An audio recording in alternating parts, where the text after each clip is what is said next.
OG Diaz, inilahad ang bagong impormasyon patungkol sa hiwalayan nina Bea Alonzo at Dominic Roque. Ibinunyag ni OG Diaz ang isa pang nakalap niyang impormasyon mula sa kanyang magkakatiwalaang source tungkol sa posibleng dahilan kung bakit nagdesisyon sina Bea Alonzo at Dominic Roque na wakasan ang kanilang engagement sa gitna ng paghahanda na sana nila sa kanilang kasal. Sa kanyang online program, tinalakay ni OG Diaz ang kanyang counter-affidavit na inihain nila hinggil sa mga kaso ni Bea Alonzo laban sa kanila ng kanyang mga co-host sa kanyang online program.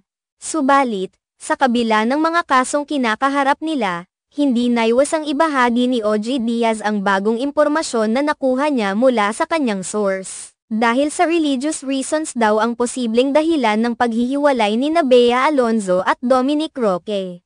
Ang gusto daw ni Dominic ay Christian wedding. Kino-convince ni Dominic itong si Bea na mag-convert sa Christian, saad ni OG Diaz. According doon sa mga naririnig ko, si Bea parang hindi para siya convinced. So wala pa sa kamalayan ni Bea yung mag-convert bilang Christian, paglilinaw ni OG Diaz. Eto naman daw si Dominic ang sabi parang baka hindi magkatuluyan.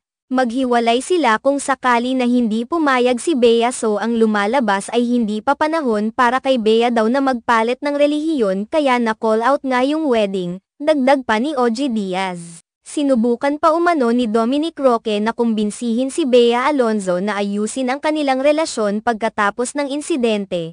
Ngunit nagdesisyon na ang aktres na tapusin na lamang ito ng tuluyan. Naniniwala rin si OG Diaz na mas makabubuting linawin na nina Bea Alonzo at Dominic Roque ang dahilan ng kanilang hiwalayan. Dahil alam na sa industriya ng showbiz ang mga nakalap niyang impormasyon.